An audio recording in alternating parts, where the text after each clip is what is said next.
can do. Somebody has to go first, and you just got to like screw it. It's happening. We're live, then, right? Yeah, of course we are. Just push the buttons, man. Things happen. It fires off. It's out of control. Anyway, we are live, everybody, as Bas correctly observed. So welcome everybody to Brainfood Live On Air. It's episode 125, bringing it to you every Friday, no fail. And I'm delighted to be having this conversation today because this is like we're kind of marching into what seems to be a return to the like events kind of season, or the events vibe. Like a number of important things happening next week. There's a number of important things happening the week after. We're starting to see, I think, the re-emergence of serious conferencing back on the scene. So I thought it'd be a very good timing this week to bring together a bunch of recruitment events organizers to talk about what the world's been like over the last 18 months and what measures they've taken in order to kind of reset this very important part of the industry, which I think we've all missed. Like, what do they think is going to be happening going forward? How do they adapt to changing conditions, and how do they continue to put on a great event for perhaps changing anticipations or changing expectations from delegates and so on and so forth. So it's going to be a fascinating show. Anyway, let's do a quick sound check as we always do. For the folks on Crowdcast, if you can hear me okay, just please say hello. Drop me a comment there in the chat stream. Let me know whether the audio is okay. We are, again, blank screening on LinkedIn, but if you can hear me on LinkedIn, let me know. Give me one of those emoji signs. Let me know you can hear me okay. We should be live on Facebook as well. I think we are. Let me know if you can hear me there and everything's good. I sent it outside of the group last time, so I do beg your pardon if that happened. It might still be happening again. I blame Facebook for that if that's the case. And we're on Periscope as well, so I think we should be live there. So multicasting like a bad boy. All right. Let's quick word to our sponsors, of course. These shows cannot happen without the support of our sponsors. So I want to just give a quick shout out to our friends at Chronify. Chronify are an enterprise compatible tools maker, particularly for APIs. They started off really focusing on the interview logistics, on the scheduling, making sure it integrated well with ATSs and what have you. They've actually launching a bit of a campaign right now where they're trying to identify the next ATS they should focus on. First one they did was Greenhouse. So you can check out if you're using Greenhouse and you want to have a seamless way to get your hiring managers, candidates, and recruiters to recruit and organize their interviews. You can do it with a Chronify API within Greenhouse. They're looking for the next ATS though. So if you're using Smart Recruiters, Workable, Lever, any of our good buddies there, and you want to get them to do a Chronify API, let Chronify know, and they're going to prioritize that as the next thing that they get involved with. So do check them out. Okay, let's move on. Welcome to our good friend and first-time co-host, Bas van der Haterd. Great to see you, Bas. And thank you for stepping in and stepping into the co-pilot seat for this episode, man. Thank you for having me. Glad to be here. It's been a while since you were last on the show. I think it might have been earlier this year. You were here as a guest, so great to have you kind of in the co-pilot seat and upgrading on Adam Gordon there, who's got better things to do today. Anyway, let the public decide if it's an upgrade or a downgrade at the end of the show, mate. That's true. Decide. Yeah, you're on trial, Bas. Let's see how you get on. Okay, so for people who don't know you, Bas, can you quickly introduce yourself? It might be useful to do that real quick. I'm a Dutchman. I help companies recruit smarter, which is usually either with talent attraction and I do a lot of that talent selection. How do we find bigger pools and how do we select from those? And I do that for company organizations like the Ministry of Foreign Affairs here in the Netherlands, the city of Rotterdam, and a few companies. And I also organize events in the Netherlands on the recruitment side. And I've actually got two coming up, which are completely irrelevant for our public here because they're all in Dutch. But one on selection and one on talent acquisition in the broad spectrum, both in October. So yeah, we're trying to get it going live again. It's another reason why I think you'd be a great guest for this, a great co-host, should I say, because you're directly involved also in organizing events online and offline. So you're a big part of this story. And it'd be very interesting to see how that's working out in the Netherlands and different countries and what have you. So anyway, before we dive into the topic of the show, let's talk about the newsletter real quick. Did you read it last week, Bas? And if you did, what was interesting about it, man? Of course, I read it. I read it every week, Hung. Not every article every week, but I wouldn't expect anybody to read it. I made a top 4 for you. Okay. The one I loved the most was the gender report from Sweden, where it turns out that males are actually more likely to be ignored in specific female occupations than females in males. Of course, it didn't mention that there are much more male-dominated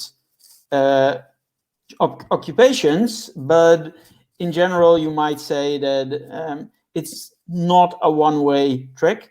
The interesting thing about this is actually I'm getting taped on a national documentary next week here in the Netherlands on the reference man.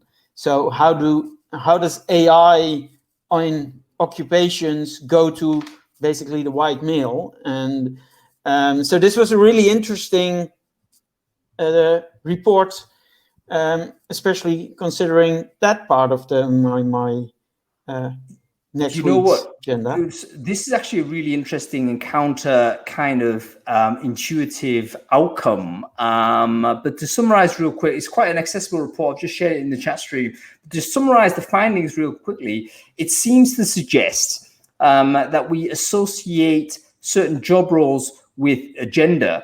And if you are not of that gender, you will be discriminated against, irrespective of whether it's a man or woman. So in other words, if a male applicant went to something we associate as a female job, example, childcare, discriminated against. And also correspondingly, if a woman applies to a construction job, let's say, classically, again, discriminated against. And it's almost like there's two different biases at work, in the sense that we're biased on the human, firstly, so we categorize them left or right, gender, man, woman, and then we're also biased on the job, so we categorize the job male and female, which is, I thought, a fascinating way to think about it, because oftentimes we don't kind of have that additional nuance. Yeah, and the reason, sorry, it resonated with me as well is I remembered somebody once saying something to me or tweeting, I don't remember the exact situation, who was basically, his kids were in a communal childcare situation, and during school breaks, the parents would take over. And he said, I just left my kid with 2 dads, and I felt really weird and awkward.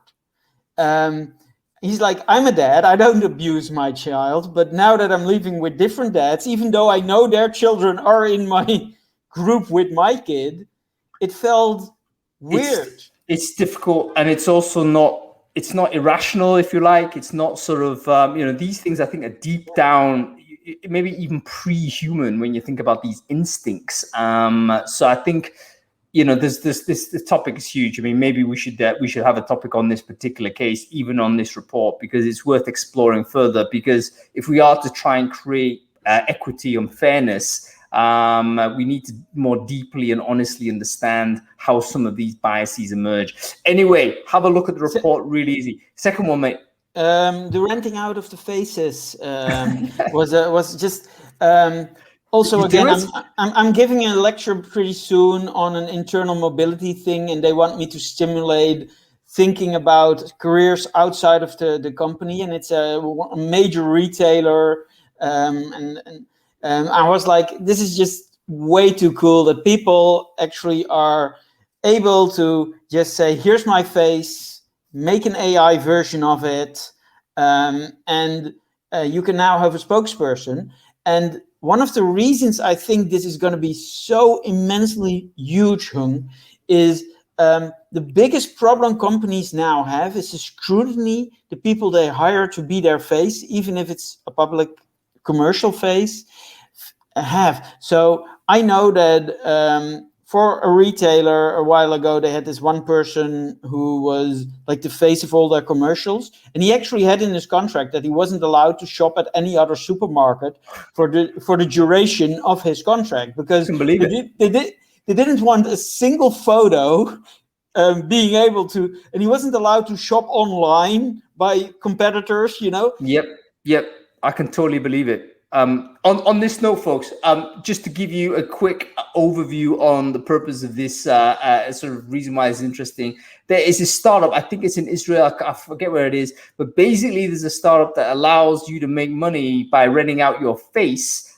They will make a deep fake version of it, and they will use that basically as a almost like a stock photo, a stock video, if you like, of a character that will go on to, do whatever they do, let's say a career site or whatever it might be. So anyway, really crazy story, but at the same time, I think a new way to make money. So there's a potential job, but there's also all kinds of different things to think about. Like, is this a good thing for diversity? Maybe it is, maybe it isn't. Is it a bad thing for, like who's a successful face? We have a beauty bias. That's something we've talked about before. Presumably, people who are better looking are going to end up making more money. I mean, there's another difficult reality we need to deal with there. So they already are, but shall I give you a prediction? The next time you post an article on this, it's going to be renting out your voice. And then even people with our faces who are more suited for radio than for television. I've heard that a lot. I'm actually on radio quite often here in the Netherlands, and I always heard, you have a face for radio. Truth is, though, I have a terrible voice as well, so I'm out of the business. I think when the time comes, there'll be no sort of way in which I'll have to get one of those voice modulizers or something like this. Anyway, one more, Bas, because we're running short on time. Give us one more on this, then we'll go. Two more. The first one is the Jaguar coach, which I really found interesting. That on the one hand, we're mandating vaccination. On the other hand, we're not allowed to fire anybody who isn't vaccinated, and in the Netherlands we're actually not allowed to ask employees to be vaccinated, which means that on my physical events I'm mandatory having to check vaccination status or test status for all my people visiting, except for the staff who's actually serving those people, because we're not allowed by law to ask them. Which crazy. I tell you what, that's something we should talk about as well. We wanted to talk about these additional public health responsibilities on event organizers. Like, what happens if you're saying, hey, we're going to do all of these checks, and then suddenly someone comes in, there's a massive super spreader event. Like, are you liable for this? Like, how does it all work? It's completely crazy. And the other one I quickly wanted to mention was your references, the Twitter feed for the woman who said these are excellent reference questions.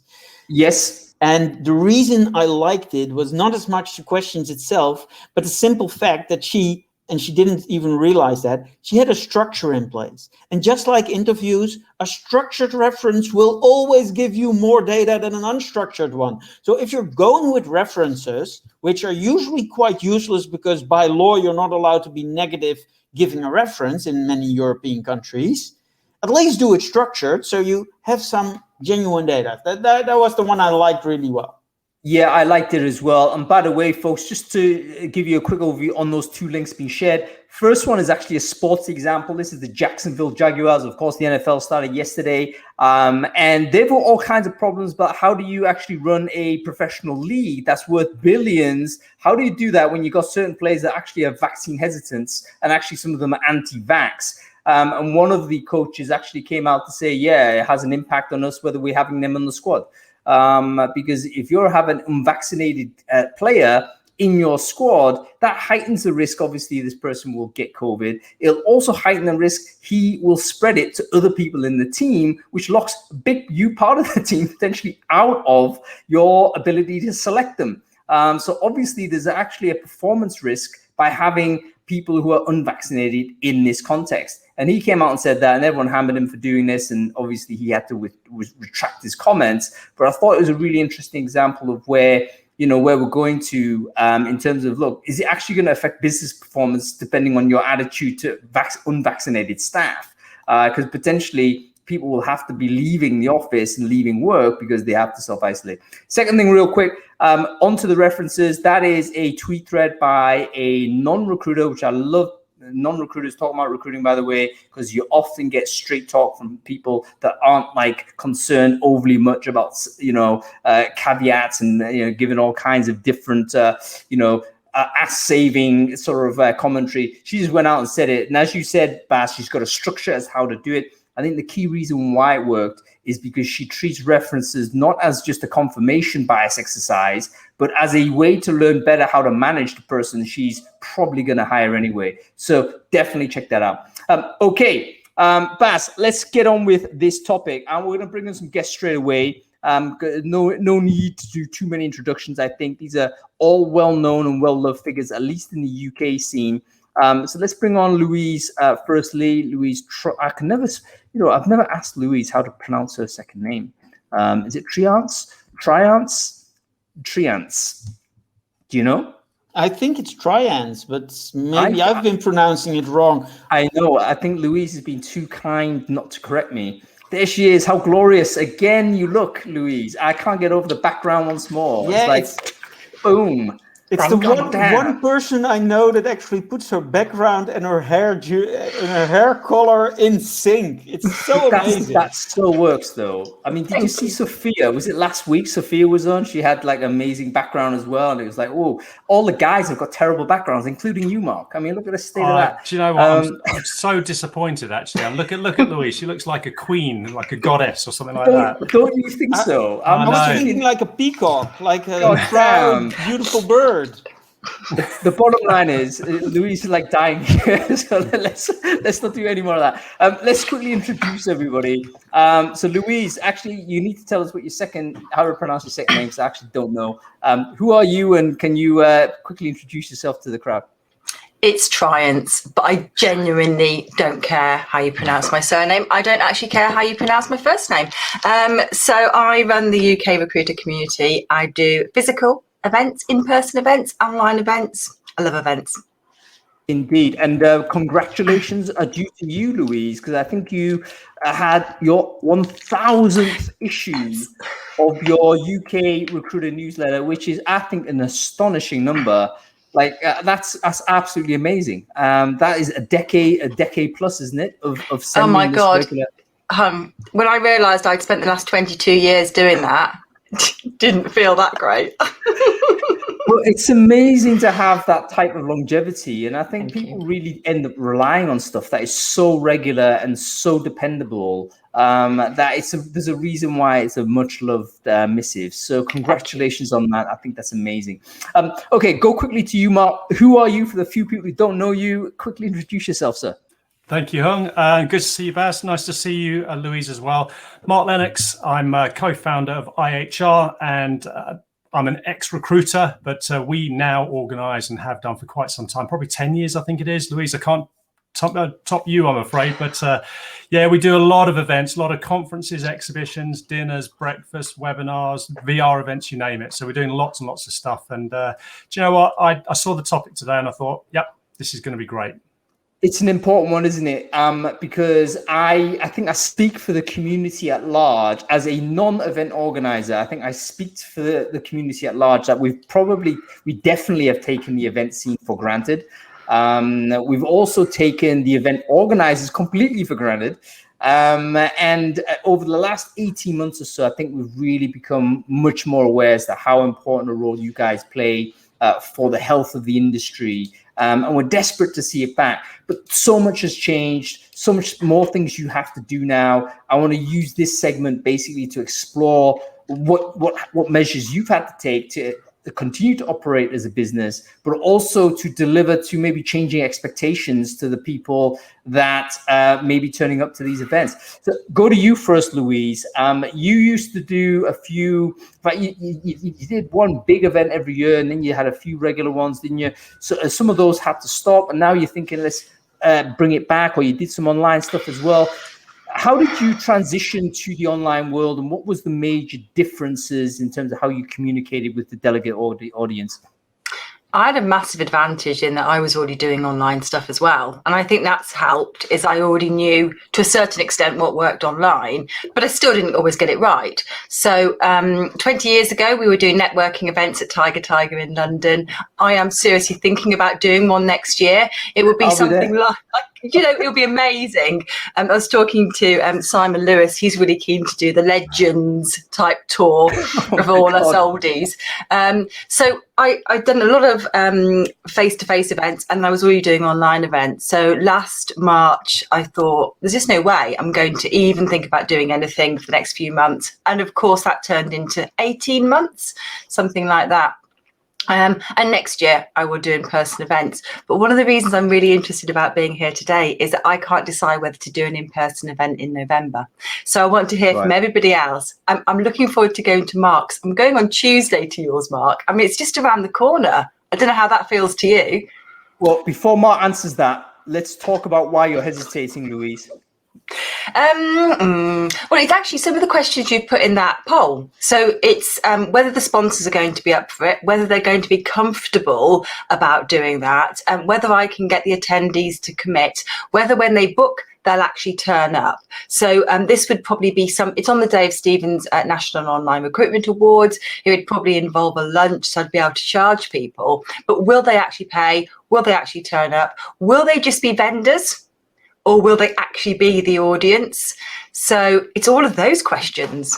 Right. So you've set the scene perfectly there. Basically, heightened risk for event organizers, right? Like it was already one of the riskiest types of businesses, in my opinion, that you could run. This is why I have so much respect for all of you, why I don't have the bottle for it. It's like, I think it's crazy. Like to have to book a venue, to have to book the catering, to sell the tickets, get sponsors in. It sounds to me like a massive amount of work. But now, of course, you've got much more increased heightened risk with these externalities. The government might say, oh, you can't run it anymore. And then that's a 2-week notice period. And well, how long do you need to runway? A couple of months at least? To cancel it, it's pretty fast. I mean, I'm hearing like 3 weeks in advance if the Dutch government is going to put in new restrictions for my event. And to be honest, canceling is fast. And I don't know, I'm curious for you in the UK, our venues are really flexible these days. I mean, it used to be venue and organizer were like, how much can we make of each other? And now we're like, all right, this pandemic is both our enemies, and we're fighting on the same, on the same side now. Which is that the same in the UK? That you find that the venues are much more flexible and much more willing to think with you? I think they've been great, actually. If anything, we've really strengthened the relationships with the venues because they've been through the mill as well. We all have. And, this is a solidarity thing. You literally all have to work together because, I know that's sort of quite, crass to say, but it's been the case. So they've been super, actually. And we've probably now got better relationships with all of our venues than we've ever had before because we've all been through this. It's it's a leveler. And Louise, so I'm basically your guinea pig. That's what I'm hearing. That's what I'm feeling here. Yeah. Just yeah. You are. So you and the Agency Expo. The Agency Expo is the 6th and 7th of October. That will be a big event, same as yours, Mark, probably similar size in Birmingham. Sure. And then Global Recruiter have got a conference. So their conference is like a formal, traditional conference, and that will be the first one of those I've been to. But obviously the firm are running events like that. And I missed RecFest, so I can't wait to see Jamie come on and talk about how something which was more informal worked. Because yours is an expo, isn't it, Mark? Yeah, it is. And we weren't doing these kind of exhibitions up until 2016. In fact, before then, we were doing, more conferences. We were doing breakfast dinners, smaller scale ones. And we just thought, actually, we can go a little bit bigger than this. And there was definitely the need in the market. We felt for it. And I love those days when I go to an event and I just go and I don't know who I'm going to bump into, but I do. I just catch up with people and it's all those impromptu things that are a huge benefit. But there needs to be more than that. The one on Tuesdays is going to be that. Of course, there's apprehensions. I don't think any organizer would tell you that anything different because if there's one thing we know over the last 18 months is that you don't know. And this has been, we obviously, try to stack things in your favor. Hung, you'd mentioned about, you wouldn't want to be in the shoes. And there are a lot of things that can literally change. And I think when we sort of first set up, the business started doing these kind of events, one thing I wanted to do was to really bulletproof the business. And you only do that by spreading your clients and spreading the opportunities and different things so that everyone can have something. So if something falls apart, you've got other things to lean on. And I don't think anyone could realize that literally all of those could be wiped out in one go. And that was sort of pretty mind blowing. If I sort of remember back to March last year, we were just about to put on our Birmingham exhibition. So the equivalent of the one on Tuesday, but up in Birmingham, which sold out all of our sponsors. All the hard work had been done. The attendee list was there, the speakers were there, and you're in that best possible position that you could ever be. And then to be told that you can't actually have the event, I mean, that's heartbreaking when you've done all the hard work. So, I mean, in the last year, we've been experts in reorganizing things, adjusting, managing relationships. So it's been a tricky time. Mark, can I just sort of, because it sounds to me that this, from an economic point of view, is a significant part of the revenue of the business on the year, like these big events. Don't give us the fixed numbers, but I wonder whether you could give us a percentage of the revenue that was on the Birmingham event that you had to cancel. I mean, over the year, like how big a contribution would that have made to your business? But you had to cancel it, and I presume refund a bunch of stuff or defer it in some other way. Yeah, significant. I mean, you're not talking pocket change. There's a lot of investment that goes into it. It's also all the time that you've created, you never get back. And actually, the relationships that you have with a lot of your sponsors, they want to be out there doing that. They haven't given you the money to just hang on to for a while. They actually want to go and do it. So what you need to do is you need to rearrange these things. But what happens is it's all okay to start with. And we found that our partners, they said, look, keep it. Let's put it onto something else. What else can you do? We actually put on quite a few virtual exhibitions and events that we just did for free because we were saying thank you.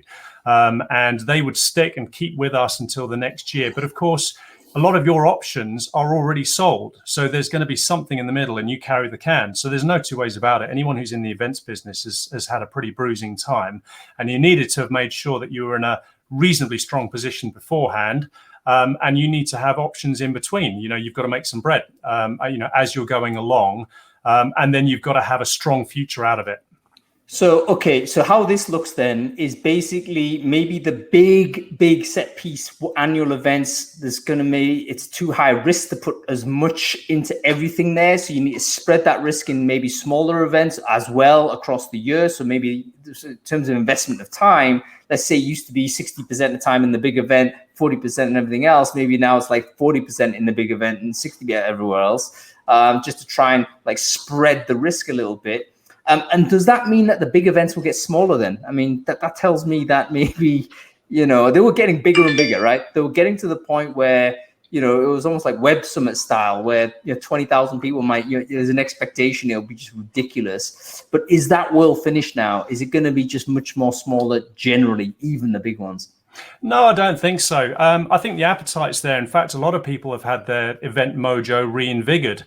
There's a lot of people that didn't ever go to events at all, and I'm hearing from and having conversations with, and they're sort of, it's amazing when you take something away from someone, suddenly they want it, even though they didn't have it in the first instance. So that's happened, and that's been good. No two ways about it. We've had to create sort of other options for that, but no, we're and I think in answer to your question about whether they're going to get smaller and what have you, well, not from our perspective of what we're gunning for. I think this will be down to what people who literally just show up with their, they need to show up and and enjoy it. And it's really down to them really as to whether this happens or not.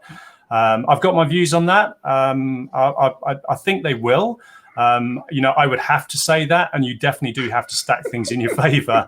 Otherwise, what are we all doing it for? But no, I mean, you also have to speak to an awful lot of people, and you have to get your timing right, and you have to up your ante, because if there's one thing I've learned in this period of time, everyone became an event organizer. Everyone had a chat show. Everyone, and it does literally everyone. Obviously, not as good as your song and Louise, naturally, but yeah, I mean, it is, you know, it happened. So it became a little bit like in the old days where you had BBC One, BBC Two, and then ITV came along. And you're thinking, what are you guys doing? This is absolutely sewn up. And now there's thousands and thousands of channels out there. And what did they do? The main ones upped their game.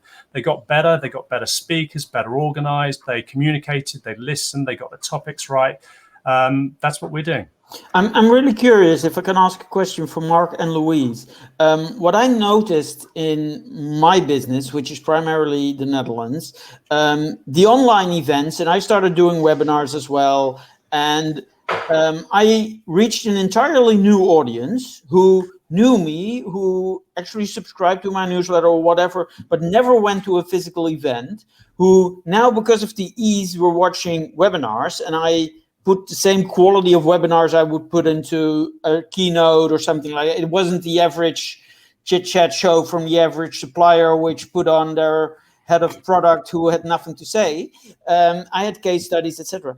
And the feedback I'm getting is I would now probably attend your physical events in the future as well. And I'm really curious, do you think we broadened the potential for our physical events? Because I've always seen it limited to actually a very, again, I'm comparing two countries here, and this might be a typical Dutch thing, but in the Netherlands, such an amazingly huge part of our recruiter group will never read an article, will never go to an event, and as soon as you start talking to them, they will always complain about how hard the work is, because they simply lack the knowledge to do their work right, but that's a different story. But I have a feeling we might have broadened the potential for our events. I'm really curious, how do you feel about that? Oh, well, I think so. One of the things I hear a fair bit when people contact me is, "Oh, I see you everywhere," and there's an assumption that I know what I'm doing because they see me everywhere, and then I'm building credibility, and they start to believe that I know the right people, and therefore, when I put on a physical event, they believe that I'm going to bring the right people to that physical event. And of course I do. I have to back that up. But yeah, I absolutely agree that people come to you from various different channels. And if it's not the written content that you produce, it can be the online content that you produce. And that's why we've continued with Working Lunch. That's every week, different hosts. I've continued with it because it's a really cool channel for me. It's a fun way to speak to people who might become speakers for my events and to let people know that I do events. So for me, it's worked. Yeah, I think so. I think that there's... like I said, it's this mojo restoration thing. I really see that, and there are a completely new wave of people. And to be honest with you, a lot of people got very bored with poor virtual content, and I do sort of underline that as well, because there was quite a bit of that. I think everyone was wanting to get everything out, and we saw registration numbers, for example, our virtual event, our D&I conference last year, we had 850 people register for that, and we hardly had to work at all. And then this year it was more like 350, and we had to work harder. You know, and that's not saying that we were unhappy with 350, and it's not even necessarily all about the numbers, as we know it's the quality and what have you. But that just goes to show that quite a lot of people had checked out of it, you know, and they were busy. And that's the thing that I would say above anything else at the moment. The people that we want to, have the time with and to come along to the events are probably busier now than they have ever been before. So they have to make a choice, and they have to see whether they have the time to be able to come to something that they really are going to get the benefits from. So as event organizers, unless we highlight that, they're just not going to come. You know what? A couple of really interesting things that have been brought to attention there. So I think Bass, really good question. It has been the same old faces, and that's not only true who's on stage, but also who turns up. Right, as part of the good thing about these events, because you do get to catch up with a lot of people that, of course, you're good friends with and what have you. But wouldn't it be great if this was the moment suddenly where we had lots of people? And I agree with you, Bass. It's going to be about 95% of people would never even attend an event. Let's get some of those folks in. So if you're attending an event, folks, in the next week or 2, 3 weeks or whatever, have a think about the people who never go. Can you drag one of those people along with you? Can event organizers support that in some way? I wonder whether you could do like a buy one get one free kind of thing. I actually do, Hung. I give all of my sponsors relationship tickets, and the thing I notice is actually first-time event visitors are almost always there because one of the sponsors gave them a ticket. Yeah, so sponsors can do it, but I wonder whether maybe that cascades through. But I guess, it's a difficult one to think about. But I think the opportunity is there to unlock a much bigger audience than before. Yeah. And secondly, I think, Mark, you mentioned something super interesting about, I think, Louise, you talked about as well. It's like the saturation effect. Everyone was doing everything online. We're now very comfortable with it. It's a webinar, podcast every other day. In fact, every day is a podcast, right? And that means that the commitment of people, their attention is really divided because you can't sit there and watch podcasts, webinars every day. Third thing, that was mentioned that's super important is that recruiting is going crazy right now. So people are super busy anyway. So for event organizers there, I don't think we can be like totally mortified if you're not hitting mega numbers all the time, because the busyness of people is really at the extreme end. Like they don't have the time. So, but go on, Mark. I was going to say, I think that's the number one point. And just to, there's a lot of people wondering why someone may not necessarily come to an event. And that's not saying that people aren't. We're delighted that there's lots, and you can see it, there's lots and lots of social attention on this one. Lots of people are excited. They want to come along and they want to do that. But for the people that can't, the number one reason is because they are busy and they have too much on. They are understaffed and they are, it's just a crazy, crazy situation at the moment. And the point about, do I feel safe at an event, which I appreciate is a brand new, this is something we haven't spoken about. I think I've probably had two people out of all the people that I've had conversations with who've said that. And actually one of those had said that's because their company didn't feel that they would be safe rather than they would be unsafe. So, like you're watching our events, Louise, to a certain degree, I've been watching theatres and football stadiums and all sorts of others, because it's not just, it's the notion of getting people together, isn't it? So they've been my canary in the cage. And I've sort of been looking and seeing how this has been developing for quite some time. But and also B2B, I really do think that is firmly back. But, timings, especially now, there's a lot of people who are just getting that last minute holiday in or just getting back. So they're busy, so it's going to be the case. So I think, Louise, in answer to your question, if I can give you some advice, I would say sort of November kind of time is a pretty good time to me. Okay, quick one, folks, before we kind of move on, because time is ticking. I wondered whether you could tell us a bit about your tactic to get people to show up. So sign up is one thing, right? Get the marketing out, talk about it, easy registration flow. We know all about that. But we can also understand, there's lots of people that have always, signed up, not showed up, but maybe that is now increased with everyone's like increased sort of sense of risk. How do we reassure the delegates that this is worth their time and safe to do and all that kind of stuff? Have you got any tactics that you've deployed in your events so far? Bas, including you in this question. Do you know, I reckon that we could create a checklist of this, by the way. If you ask everybody who comes on today for their tips, we could create a checklist, because I do think event organisers literally need to work through a list. So we're assuming that you've got amazing content and we're assuming that you've got a compelling reason for people to come. What we're talking about is, what do you do in the run up to the event to make sure they show? And I'd love us all to give some tips, and actually I could make that into a blog post, because I think that's a real challenge. Well, right, let's throw some ideas out. I'll get a pen out. The first thing, and I'm expecting this to be the same in the UK, people who actually paid for their tickets are like way more and less likely not to show up. So basically, no freeze. Yeah. Well, like I said, I also have my sponsors give tickets away, which does bring in a new group, which has a higher percentage of no-shows, but I'm charging, and I'm charging quite a lot of money. Yep. So I think that's true. I mean, Mark, do you want to say something there? Yeah, I was going to say, I mean, look, it depends what's happening on the day. We're always going to need a certain amount of free events because we want to, we don't need other barriers in place for someone not to at least have a chance of coming along to something. But of course, those people then develop into people who come along and pay for tickets as they understand the content's getting better and better. But no, you need a certain amount of that. I mean, we used to run breakfast. In fact, I say used to, we're going to be again very, very soon. We'd run a breakfast event beforehand, and we would have, say, 50, 60 registrations that are there. And what we would do is gradually, there's a huge amount about the kind of comms that you have with people along the way. And rather than are you coming or not, you have to go in with a very expectant, we're looking forward to seeing you, we're doing this. And you make that decision for them so they actually mentally check into the event. And then, of course, you have to reassure them by the kind of quality of content, which actually I don't think you can always take for granted.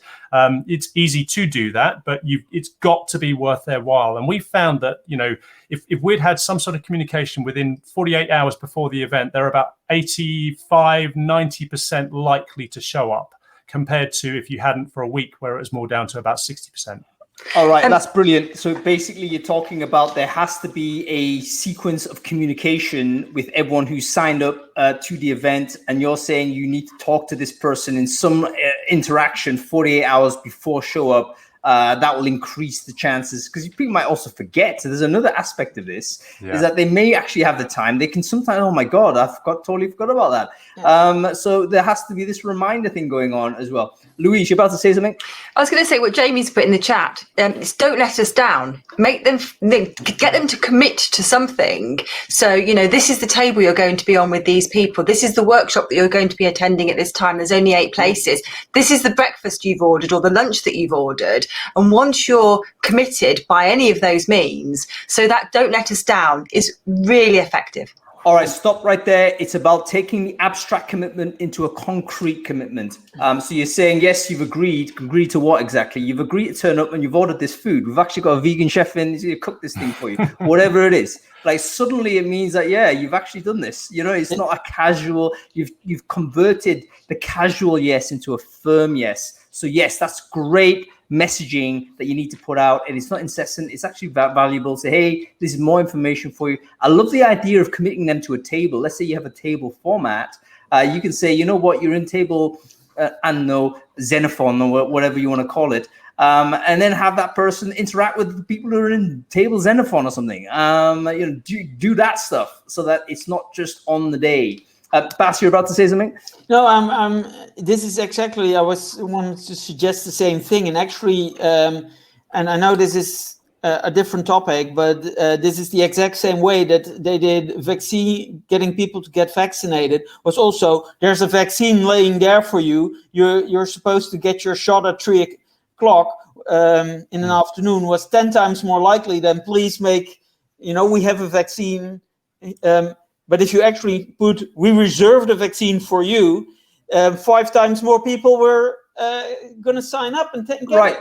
So stop, press right there. The language is important. Language is everything. When you say, and this goes down to your psychology point, Mark, when you're talking about, hey, I've reserved this spot, it kind of means there's a scarcity to it. And then genuinely there's a scarcity, because in an in-person event, you can't just pack everybody in. There is a number.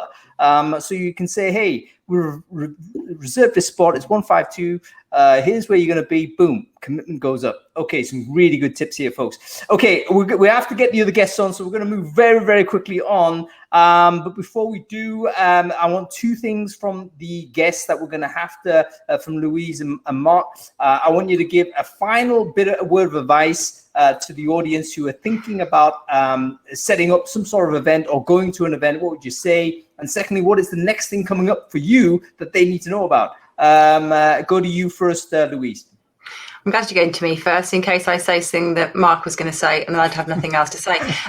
So my advice for any event organizer is think about all the different elements of who it's important to please. So that's your sponsors, your speakers, and your attendees, and your bottom line. So sometimes you don't have all those 4 people in the pot. I think you should concentrate on those more or less equally. The next event I'm doing, online event in November, Marketing Congress. I'll put a link in the chat. Yeah, put the link in the chat. Amazing. Okay, go to you. The same question, Mark. Okay, all right. I must admit, I wasn't sure what you were going to say there, Louise, but I'm glad we didn't say the same thing. I think it's concentrate on the quality of the people and don't get hung up on the numbers.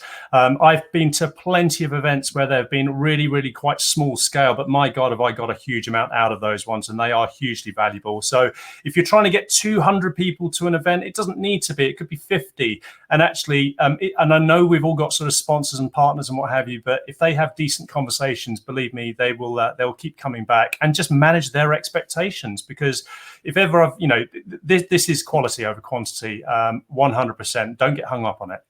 Yeah, fantastic. And the big one for me, obviously, in-house Recruitment Live, and that's no, I can't wait. And Hung, you're going to be there. Louise, Bas, I'm sorry you're unable to be here this time, but perhaps next time round. So we've got a lot happening, and this year, I think above any other year, we've brought in probably the best speaker lineup that we could ever. This is what I was talking about, upping the ante. So Jason Fox, you've got Liz Johnson, we've got who else? We've got Amelia Sordell. I mean, lots of different types of people, as well as those from the Microsofts and the huge companies, as well as some of the small ones. But they've all got something to share that we can all learn from, and glad that we went to the event. So if you're coming, great, let me know, and I would love to buy you a beer on the day. Yep, and share a link in the chat stream to that event, Mark, as well, when you have a chance. Okay, that's great. Louise, Mark, thank you very much. Great to have you on the show. Thanks for coming. Thank you. Cheers, guys. Thanks. While you're inviting our next guest, can I start answering one of the questions in the question section? No. No. We're going to wait to this question at the very end.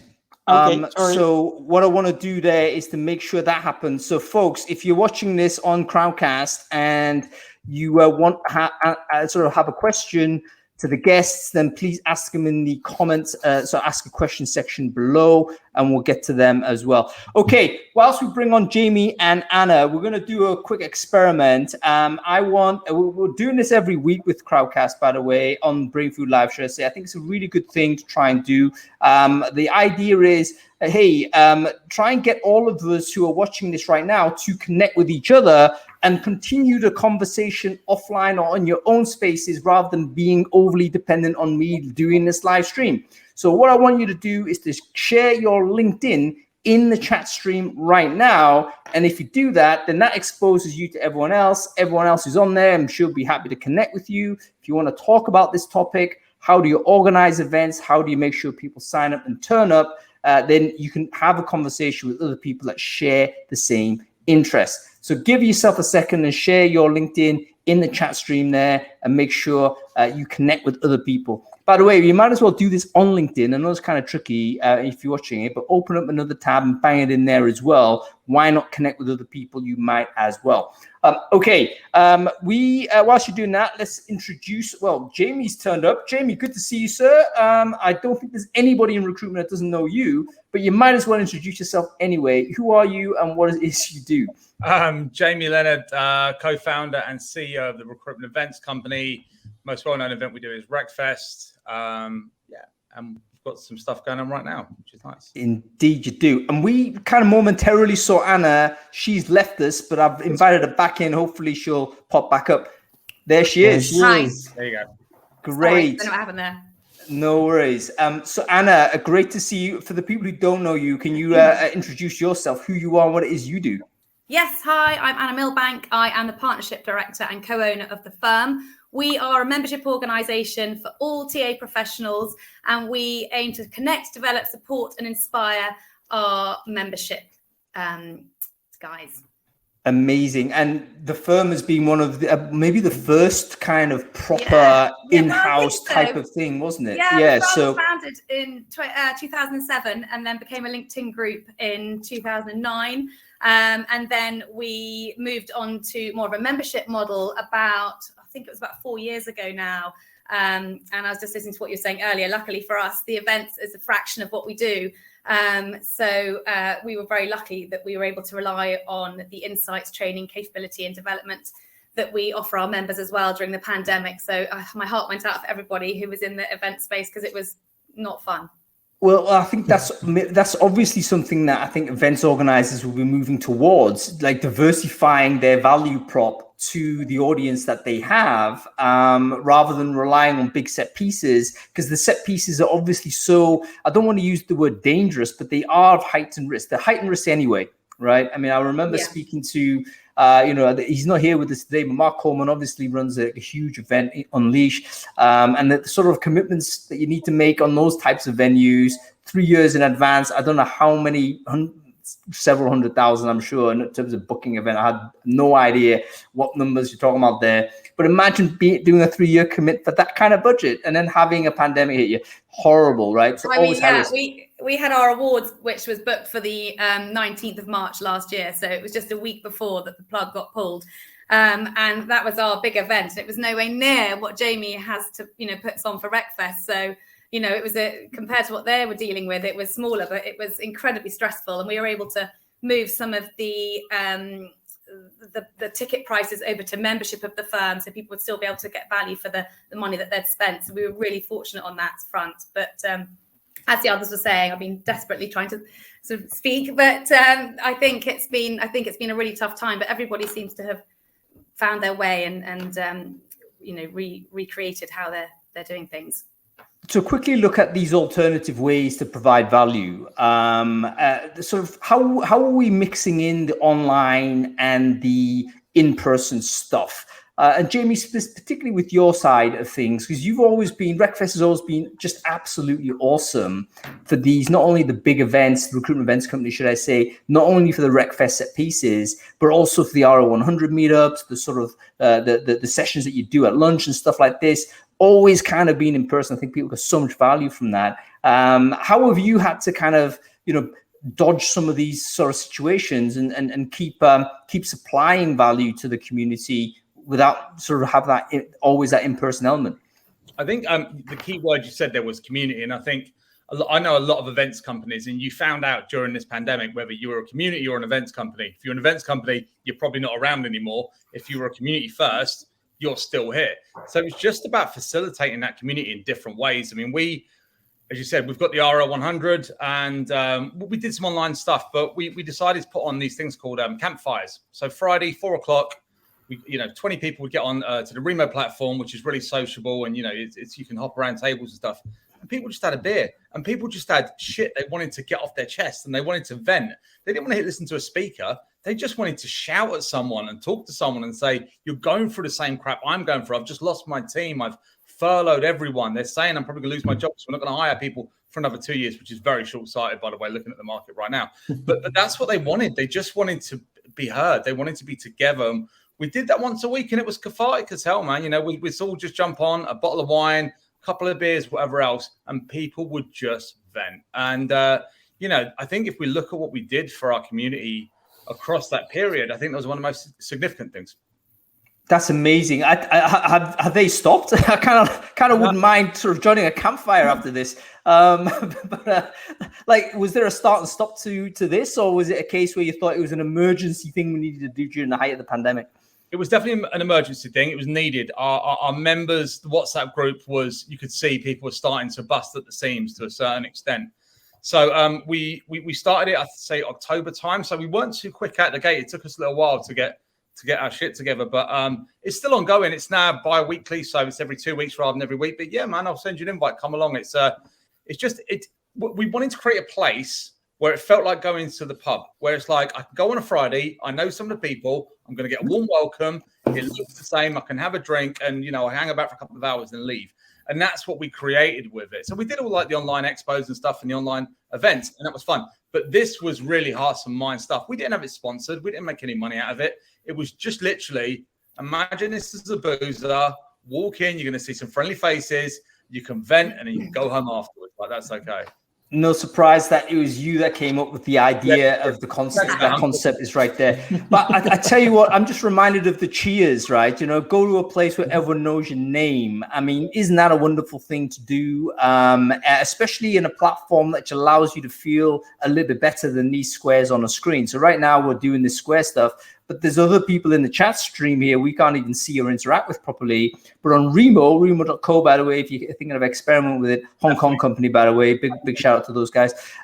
But they it's like a floor plan, isn't it? So it's a floor plan type app. So you go in there and you can see which people are on the table. Oh, Bass is over there. I'm gonna avoid that table. We'll go over here. We'll go, sort of Jamie's over here. We'll avoid him as well. That kind of thing. So you can kind of pick and choose the people you want to hang around with, which I think is kind of very pub-like. This is what it is. I know why I liked it.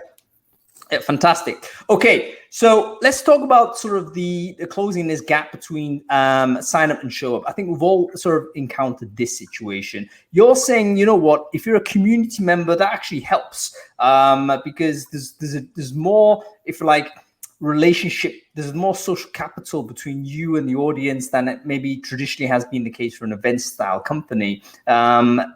Sort of how you still need to do stuff though to make sure that they're nudged over. Have you got any ideas what you would do that you maybe didn't do before the pandemic in order to get the sign up to show up? Yeah, I mean, I think for us, it's been a massive learning curve. And I think it was mentioned before that the events market within the TA space was actually saturated before last March. They could have gone to an event every day. And I think the move to virtual has been really interesting, particularly for those who we call the lurkers at the virtual events. So 70% of people probably are there, but they're not actually engaging. So if you're an introvert character, the virtual events work really well for you because you could really get your point across on the chat without having to put your hand up in a room of 80 people. And I think now getting back into the in-person events, it's how do we get those people to sign up and attend and feel comfortable? I think the COVID protocols are really important. I think the content is absolutely key. And I also think what we try and do at the firm events is to include content that is on personal development as well as your professional development as well. So we're sharing research, we're showing some of our capability taster sessions for the training that we're offering TA. And I think really it's the pre-event engagement that's really going to encourage people to sign up and make them, as Jamie said, feel like part of the community, almost like that whole FOMO, if you don't come, you're going to miss out. But there is going to be, the opportunity, I think, for us learning from the pandemic and the virtual is the fact that we could record the sessions. And in the past, we didn't record the sessions that are live in person. And that's something that we are going to do now so that our international community that's grown 30% in the pandemic, which was a real win for us, are able to access the content and watch the presentations that are being and the conversations being discussed. Is that a good idea though? I've had some event organizers say, hey, that's a deterrent for them showing up. It's almost like the classic football sort of problem, wasn't it? Where they didn't want to show the live games at one point. Do you remember that? I mean, Jamie, you're probably old enough to remember where there was no TV or sports because that stopped tickets people turning up. So is that an argument that you can say? It is actually. I thought about that the other day. But I think it's trying to cater for everybody. So for those who can't be there in person, we are doing our events regionally in the UK. We're doing Manchester, Birmingham, and Leeds this year. And again, we're all kind of watching with bated breath to see how Mark's event goes next week in terms of attendee numbers. But the appetite so far is looking pretty good. So it's a kind of, you can lead a horse to water, but you can't make it drink. Are they going to turn up on the day? Is one of their family going to test positive? I mean, you just can't guarantee it at the moment. There's additional risk. Hung, to comment on your question, is taping the events bad for attendance? I was one of the very first volunteers of the very first European TEDx event. And at TED, they always said, you shouldn't be, everybody always said back then, if you tape it, they won't come. Then TED started taping it. The most lucrative, biggest event in the world was TED, and everybody wanted to copy it. It's not about the content. It's about the meeting. You're going to a physical event because I wanted to go to Recfest, and you two know how much I wanted to go. Just the Dutch and the UK government really hate each other these days, apparently. And we both think we're the worst COVID country in the world, apparently, with all the restrictions. But because I wanted to see you guys again, which is different. And the content is the perfect excuse to build a community, to be a part of anything. And if you have awesome content, especially if you have awesome content, you're going to be there next year and you're going to have that fear of missing out. So I've been taping my event for ages. You know what it does cannibalize on? I'm now getting questions like, will you give all of the sessions, will you post them again like you always do? Because then I don't have to sign up for the live stream. So now my live stream ticket sales are going down. Yeah, because people think, I'm going to get them for free anyway. I'm not going to watch live anyway. But in person, I don't think so. Yeah, but I think there's no substitution for face-to-face, seeing people, in the flesh, kind of having those really networking. All right, that's true for people who've had previous experience of turning up to those events. Now, what we talked about with Mark and Louise previously was, how do we unlock that audience that have never gone to events? Because I think the numbers are right. It's about 95% of the entire industry have never gone to an event. Let me know, folks. Have you gone to an event? I reckon only a few outliers regularly do this. So if you haven't gone to an event, why not? It'd be very interesting to know why you haven't done that. Maybe it just hasn't occurred to you. So perhaps, go on, Jamie, you say. I was going to say, having run an event a few weeks ago, or 2 events in the last 4 weeks, the kind of, the reviews afterwards were good speakers, but damn, it was nice to be around people again. So it's really, I suppose homeschooling has taught us that, we can never homeschool our kids as well as we do in the classrooms. In birthdays suck, and online events, for what they are, will never replace in-person events. Hung, you were at Wreckfest with us. That vibe of people connecting again, face-to-face for the first time, that intrepidation, just that feeling, that overwhelming emotion that we saw. And that was, at the summit we did a few weeks ago as well. It's powerful. And I think as event organizers, that's what we're now selling. The content you can get online. YouTube has better speakers than I'll have at Wreckfest next week. Like, hands up. Love my speakers, but you can go on YouTube and find a lot better speakers if you want. And what you're selling is experience. You're selling personal connection that can't be replicated online. I love online. Online has done so much for our industry, but you can't replicate that human interaction. It doesn't work. So the time people have is limited, particularly with the hybrid working. As event organizers, we've got to really take that into consideration, because people are going to the office for 2 days a week. Our members we were speaking to yesterday were saying they aren't allowed to attend events on a Tuesday or a Thursday because they've got to be in the office. They can't have calls booked on those days. I think the whole way that the world is working now in this hybrid model has got to be reflected in the events that we're running for them. So they're going to be more choosy. So the events have got to be better. So I think it's great for the audience that the events are just going to be better. Sorry, Anna, you just made one of the most interesting comments, and you probably didn't even, you said Tuesday and Thursday, which are by far the event days ever, because those were the 2 days that everybody was working, and now you're saying those are office days. So for some people, some will do Monday and Wednesday in the office, some will do Wednesday and Friday in the office. But I think we've got to be planning a date for an event just got like 6 times harder than it already was. It really did. And that's where we're at as event organizers, trying, not only are they going to turn up, but how's it going to work with this whole new hybrid model that we're working with at the moment? All right. So what this might be then, I mean, if certain companies have set days where they're in office, you can imagine that they'll set a rule to say, look, we're in office, it means you're in the office.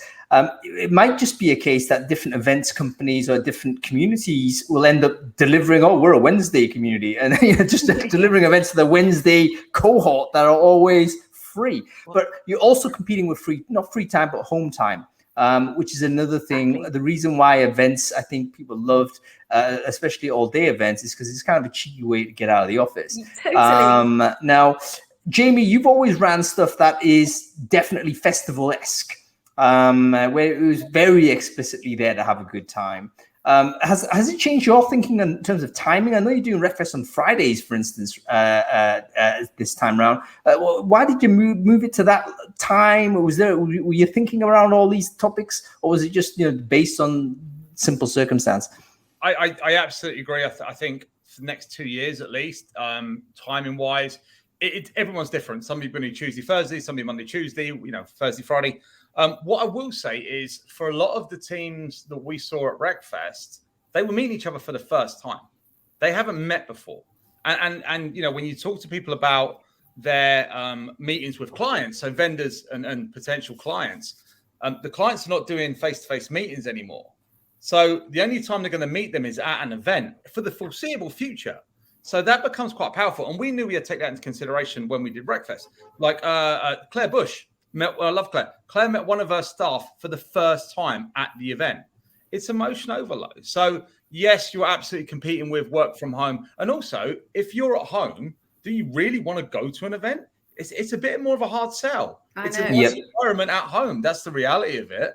So which is why we've got to have hybrid, virtual, and you've got to do a bit of both, I think. What you guys do is completely different to us on the events, side, which is great. Because it's good to have lots of opportunities and different offerings for the industry. Yeah. So I think you compete in a lot more. You're definitely not competing as much as you were with the online stuff, because that was a nightmare. You're competing with about 15 other online events in that day, blogs, the postman, their dog, their children. That's what you're vying for attention for. I think what we've seen so far is actually when people get there, they go, oh yeah, this is why I used to go to events. It's headspace. I don't have to think about this anymore. So it's powerful. It's also a case of just getting away from interrupts as well, isn't it? I mean, everyone's looking at second screens, and as you say, dog is barking, so Amazon deliveries coming in. You got loads of different things you're thinking about. Of course, you're not focused, and there you are, listening to a speaker, maybe not, has droned on a little bit. These 20 slides too much or whatever. You're going to switch off. Whereas if you're in an event, especially a large one like Recfest might be, or IHR might be, that kind of scale where you can wander, or you can possibly take an hour off break and just sit down, have a lunch, a coffee or whatever, and then get back into it when you wanted to.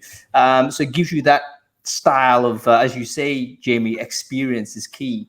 And they've got to build up we've got to build up everyone's confidence. It's like getting on a flight for the first time. I went on a flight this summer, haven't been on an aeroplane for, nearly 2 years. It was quite nerve-wracking. But as soon as I was on the flight, I was off again a couple of weeks later. So, I think it's the same. And I think, as Jamie said with Recfest, everyone was just so excited to be in there, and it kind of builds their confidence back. And then it's going to be full steam ahead next Friday for them all. So, it's great. All right. Laura says something interesting there. It's like, how do you know you can't? Laura says something right there. She's talking about anxiety pre-event. How do event organizers, or how can you do that? Is there a way in which you could kind of help support and reduce anxiety? Go on, Jamie. So we did the traffic light system, right? The wristband stuff. So we let people know that ahead of time. And it wasn't our idea. We completely stole it from someone else. But we said, when you come in, you can pick a wristband. Red is, don't come near me, I'm socially distancing. Yellow is high fives. Green is hugs. And I think when people come in, they were like, you know what, that's a nice idea. I appreciate you thinking about that. So I think there's ways in which you can start to, sort of fight against people's anxiety to a certain extent. As long as, safety is a new commodity, right? That's the thing. That's what you're trading in now as an event organizer, safety. How safe is this for my team? How safe is this for my employees? How safe is this for me? So you need to let people know up front, this is what we're doing to help you. Now, we had an outside event in July. That works really, really well for us and played in quite well to the COVID situation. So we lent into that. It is outdoors. You don't have to be indoors all day. You can be indoors for like 30 seconds when you're coming in now. The rest of it's outdoors. So, that safety is really the commodity nowadays, and you have to take that seriously. If not, are there any governmental restrictions right now for testing or in the UK?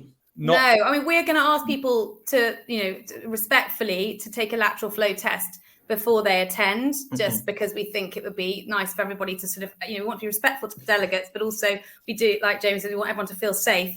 It's not compulsory, but I think, everyone's just so used to doing the lateral flows now. The kids are doing them all the time. And I think if you can do the testing, the wristbands, we've nicked that idea too. I think it's brilliant. We're going paperless. So trying to reduce the number of paper events, and also the, hand gel sanitization, we're spreading people out a little bit more. It's a kind of, we're going to have to suck it and see, I think. Yeah, I think that there's a bit of a difference, because the Dutch government still has a mandatory check. So your app will be scanned, and either you're vaccinated or you're tested negative in the last 2 days, or you're recovered from COVID in 6 months, and else you're not getting in. That's actually by law. So our standard of safety has been upped. Interestingly enough, except for the people serving us, because we're not by law allowed to ask staff if they're vaccinated, which is interesting.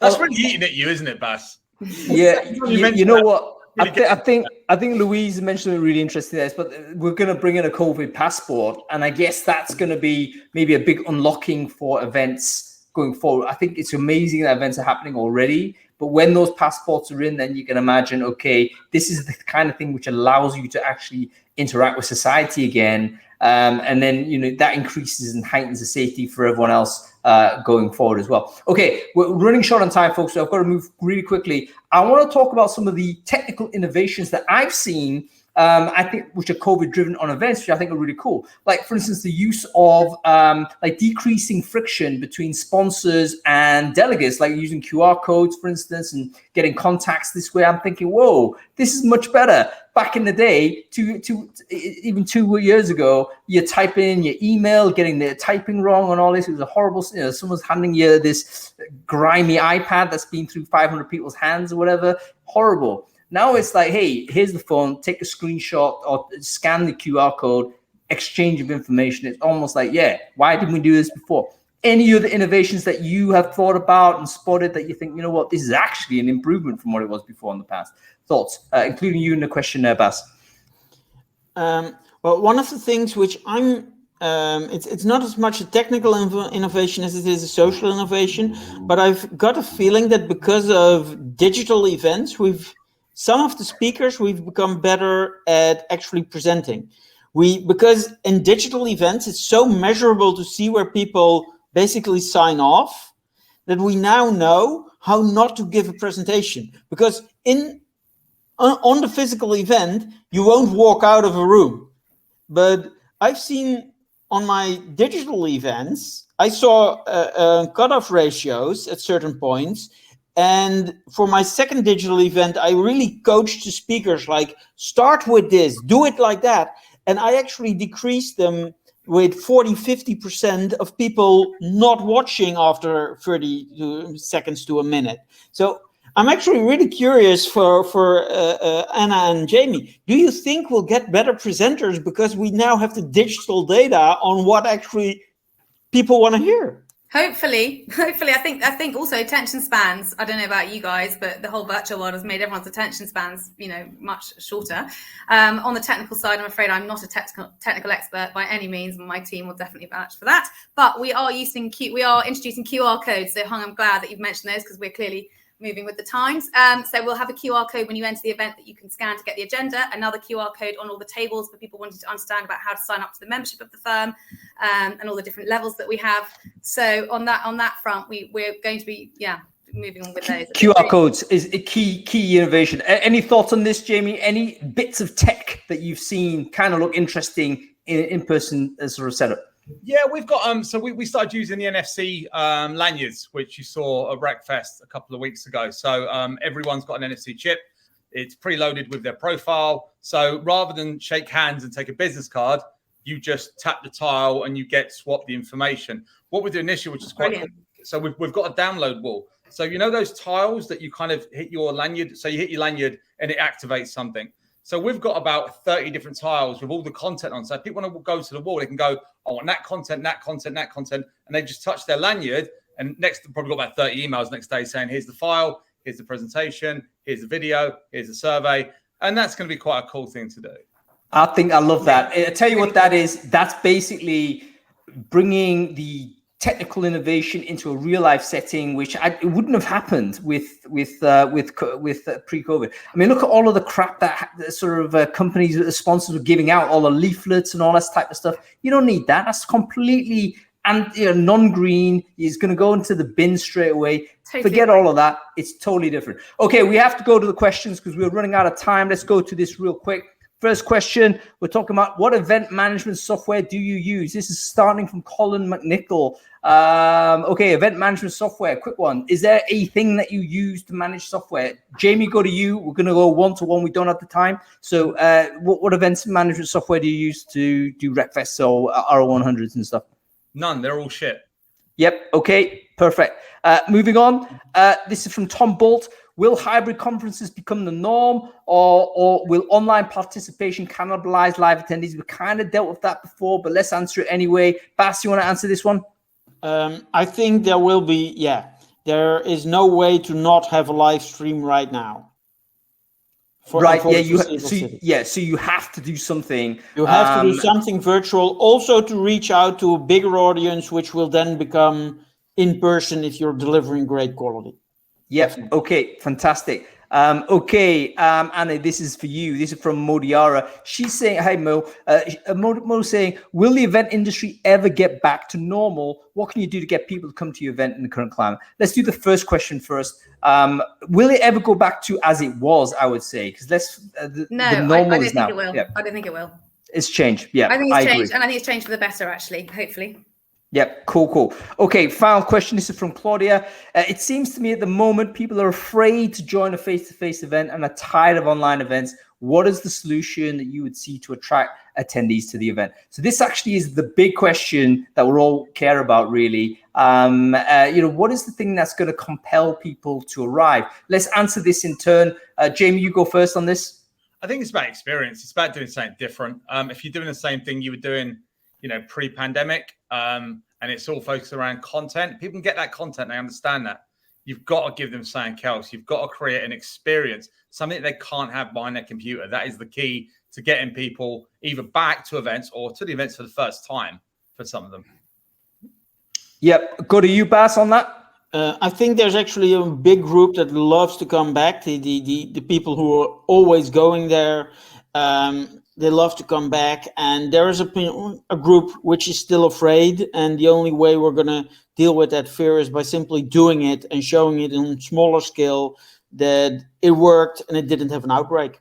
Yep, that's pretty much like the Bill Boorman approach. Our friend Bill, he said, listen, at some point, you just got to do it and then see what happens. You can't you can do as much due diligence on this and risk mitigation, but at some point, you got to go first. Someone's got to do it. Go and do it. Okay, final question, same question to you, Anna. How would you deal with this? How do you get people to show up, basically? Offer them something else rather than just professional development, looking at their personal skills as well. We're very much focusing on the softer skills, and also just encourage good old-fashioned networking. That's what everybody wants. They just want to network and talk to their peers. And I think if you can encourage that that's what they're going to get, hopefully that will help them attend. Sounds fantastic. Okay, that's it. Amazing. Thank you so much for your time, everybody. We're well over time, but I think that's been an amazing show. I'm super pumped, super inspired. In fact, before we go, what is the next event? We forgot about this. Jamie, what's happening next for you? Friday, breakfast, Margate, Dreamland. Next Friday, not today. Next Friday, 17th. Yeah, brother, seriously, if I had an event today. Yeah, next Friday. 17th of October. Get yourself to Margate. It's going to be awesome. I'll be there, and I think a lot of other folks will be there as well. Okay, Anna, go to you. What's the next thing you guys are running? We are in Manchester on the 28th of September. 28th of September. What for? For Firm Day, one of our Firm Days. First one in 2 years. Yay! Amazing. Make sure you're there. And Bas, what's down the road for you, man? What kind of events are you throwing? I'm doing a selection event October 12th, only focusing on everything beyond the resume. And I got a general talent acquisition event on the 29th. And if you're talking about experiences, just to finish up, you see the painting behind me? That one I bought at True, where Bill had live people painting stuff from the events. I bought it. It's still on my wall. Now that is experience, and Bill Boorman is a king of that. Yeah, absolutely. And he will be at Wreckfest, so we will see him there. Okay, folks, that's the end of the day. I've got actually another call to do, which I'm late for. So the other guy's on my case. But listen, I hope you've enjoyed the show. Thank you so much, Jamie. I'll see you next week, sir. Anna, thank you very much. Great to see you. We'll see you soon. And Bas, thank you so much for being co-pilot. You've been awesome, man. We'll catch you soon, man. Cheers. Great. Wasn't that amazing, everybody? I really enjoyed that chat. So many good tips. I think definitely I'm going to document this. I've started doing these Twitter threads. No one's paying attention to them. Don't feel sorry for me. I'm going to keep doing them. Essentially, what I'm doing is going to translate the information exchanged in these Brainfood Lives, and I'm going to tweet it out in a thread. So hopefully that will happen next week. And we're going to talk about, answering the question from sign up to show up. How do you do it in events? Okay, that's about it. Thank you again to our amazing sponsors, Chronify.com. If you're looking for an enterprise-ready interview and logistics scheduler for your business, you need to check out Chronify. Also, they're now on an integration wave. So make sure you submit your ATS to them and say, yeah, we want to be next. Okay. We are back next week as we always are. Actually, we're not. Crikey. No Brainfood Live next week. We're going to do Founders Focus on Wednesday with Caroline Gleason. It's going to be a super conversation with her. No Brainfood Live on Friday because I'll be at RecFest. And then we're back the week following. We're going to be talking about ageism in recruiting, a problem all of us have seen and a problem I think all of us will encounter. So I think really important we sign up for that. Make sure you follow the channel if you want to get notified for that. And we'll be back on it in a couple of weeks. Okay, that's about it. Hope you've enjoyed the show. We'll see you next time. Thanks for watching.